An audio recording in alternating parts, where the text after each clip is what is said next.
भारत का बजट, ये शब्द सुनते ही क्या याद आता है? शायद संसद में वित्त मंत्री का वो लंबा सा भाषण, है ना? लेकिन क्या ये सिर्फ एक भाषण ही है? आज हम उस अनकही कहानी में उतरेंगे जो सुर्खियों से कहीं ज्यादा गहरी है, तैयारी से लेकर हम सब पर इसके असर तक। तो ये सोचना कि बजट बस एक दिन का खेल है, बिल्कुल गलत है। ये कोई एक दिन की बात नहीं, बल्कि ये तो 6 महीने की एक कड़ी मेहनत है, एक तपस्या जैसी। आइए इस पूरे सफर को साथ मिलकर समझते हैं। देखिए, 1 फरवरी को जो हम देखते हैं ना, वो तो बस क्लाइमैक्स है, पिक्चर का एंड। असली कहानी तो बहुत पहले, करीब 6 महीने पहले अगस्त में ही शुरू हो जाती है। यह सिर्फ एक भाषण नहीं, बल्कि डेटा और पॉलिसी बनाने का एक ऐसा गहरा प्रोसेस है जो हमारे देश का भविष्य तय करता है। तो चलिए इस सफर की शुरुआत करते हैं और समझते हैं कि यह बजट आखिर एक दिन की कहानी क्यों नहीं है। हम उन आंकड़ों के पीछे की जबरदस्त मेहनत को उजागर करेंगे जो हमें उस दिन दिखाए जाते हैं। लेकिन इस पूरी प्रक्रिया में गोता लगाने से पहले यह समझना जरूरी है कि बजट की नींव क्या है। आइए हमारे संविधान और सरकार के खजाने के बीच के रिश्ते को थोड़ा समझते हैं। एक मजेदार बात पता है, हमारे संविधान में बजट शब्द का जिक्र कहीं है ही नहीं। हाँ, सच में आर्टिकल 112 में इसे एनुअल फाइनेंशियल स्टेटमेंट या वार्षिक वित्तीय विवरण कहा गया है। ये नाम इस बात पर जोर देता है कि सरकार अपनी कमाई और खर्चों का एक पूरा और पारदर्शी ब्यौरा दे। सरकार के खजाने को ना अपने बैंक अकाउंट की तरह समझिए। प्राप्तियां यानी रिसीट्स, मतलब पैसा जो अकाउंट में आ रहा है। कहां से? हमारे टैक्स से, सरकारी कंपनियों के मुनाफे से और कभी कभी उधार लेकर भी। और व्यय यानी एक्सपेंडिचर, मतलब जो पैसा बाहर जा रहा है। कहां? नए हाईवे बनाने में, स्कूल अस्पताल चलाने में और देश की सुरक्षा को मजबूत करने में। अब आते हैं उस 6 महीने लंबे मैराथन पर। सर्कुलर जारी होने से लेकर फाइनल ड्राफ्ट बनने तक चलिए इस पूरे सफर को स्टेप बाय स्टेप देखते हैं। इस मैराथन में मोटे तौर पर 4 बड़े पड़ाव हैं। पहला, बजट सर्कुलर। दूसरा, रिव्यू और मंत्रालयों के बीच की खींचतान। तीसरा, सरकार की कमाई का पूरा हिसाब किताब। और चौथा, खर्चों का ढांचा तैयार करना। यह पूरा सफर शुरू होता है अगस्त सितंबर में एक बजट सर्कुलर के साथ। यह वो दस्तावेज है जो वित्त मंत्रालय सभी दूसरे मंत्रालयों और राज्यों को भेजता है। समझिए, यह बजट बनाने की पहली ईंट है। इसमें हर डिपार्टमेंट से पूछा जाता है कि भाई अगले साल के लिए आपको कितने पैसे चाहिए, अपनी जरूरतें बताइए। और बस यहीं से असली खेल शुरू होता है। यह जो रिव्यू का दौर है ना, यह किसी रस्साकशी से कम नहीं। सोचिए, हर मंत्रालय चाहता है कि उसे ज्यादा से ज्यादा पैसा मिले, लेकिन पैसा तो लिमिटेड है। यहीं पर वित्त मंत्री और उनके सलाहकार एक बैलेंस बनाने की कोशिश करते हैं। बहुत मुश्किल फैसले लेने पड़ते हैं। अब देखिए, खर्च की प्लानिंग करने से पहले यह जानना तो जरूरी है कि कमाई कितनी होगी, है ना? बिल्कुल जैसे हम अपने घर का बजट बनाते हैं, तो सरकार भी पहले अपनी आमदनी का अंदाजा लगाती है।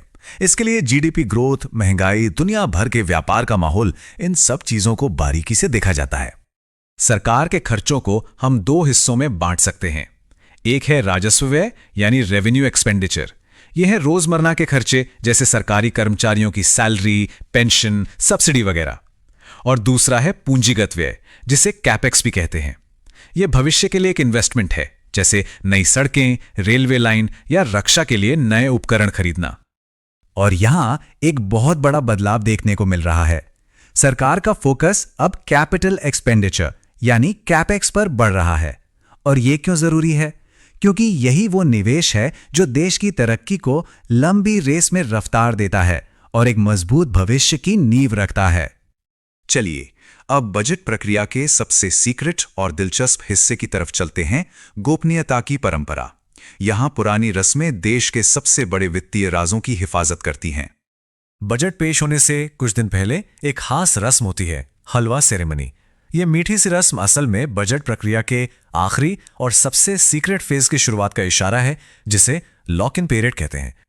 लॉक इन, इस दौरान करीब 100 अधिकारी नॉर्थ ब्लॉक के बेसमेंट में कैद हो जाते हैं। बाहरी दुनिया से कोई संपर्क नहीं, ना फोन, ना इंटरनेट, कुछ भी नहीं। इसी दौरान वो तैयार करते हैं ब्लू शीट, बजट का सबसे ज्यादा सीक्रेट दस्तावेज। इसमें घाटे और उधारी जैसे देश की आर्थिक सेहत से जुड़े सबसे अहम आंकड़े होते हैं। तो अब बजट लगभग तैयार है। आइए अब इसके आखिरी सफर को देखते हैं, संसद से लेकर आम लोगों तक, और ये हमारी रोजमर्रा की जिंदगी को कैसे बदलता है। बजट वाले दिन का एक एक मिनट तय होता है। सुबह 9 बजे कैबिनेट की मंजूरी मिलती है। 10 बजे राष्ट्रपति की सिफारिश ली जाती है और ठीक 11 बजे वित्त मंत्री संसद में बजट पेश करते हैं। लेकिन रुकिए, भाषण तो बस शुरुआत है। इसके बाद बजट संसद की एक लंबी और कड़ी प्रक्रिया से गुजरता है। उस पर बहस होती है, कमेटियां उसकी जांच करती हैं और फिर जरूरी बिल पास होने के बाद वो कानून की शक्ल लेता है। तो अब तक हम समझ गए हैं कि बजट सिर्फ नंबरों का खेल नहीं है, ये एक बहुत शक्तिशाली टूल है जो देश को एक दिशा देता है। ये हमारी अर्थव्यवस्था के 4 सबसे मजबूत स्तंभों पर असर डालता है: ग्रोथ, महंगाई पर काबू, फाइनेंशियल स्टेबिलिटी और समावेशन। और इसका असर हम सब पर पड़ता है, बहुत सीधे तौर पर। हम कितना इनकम टैक्स देंगे, चीज़ों के दाम क्या होंगे, हमें अच्छी सड़कें और स्कूल मिलेंगे या नहीं, नौकरी के नए मौके बनेंगे या नहीं, ये सब बातें कहीं न कहीं बजट से ही तय होती हैं। तो कुल मिलाकर बजट महीनों की गहरी सोच और विश्लेषण का नतीजा है। ये सिर्फ एक साल का हिसाब किताब नहीं है, बल्कि ये भविष्य का एक विजन है, एक रोड मैप है जो हमें एक विकसित भारत के लक्ष्य की तरफ ले जाता है। तो अगली बार जब बजट का जिक्र हो तो याद रखिए, ये सिर्फ एक सरकारी दस्तावेज या बही खाता नहीं है। ये हमारे आने वाले कल का नक्शा है। और सवाल ये है कि क्या हम इस नक्शे को पढ़ने और समझने के लिए तैयार हैं? ये सोचने वाली बात है।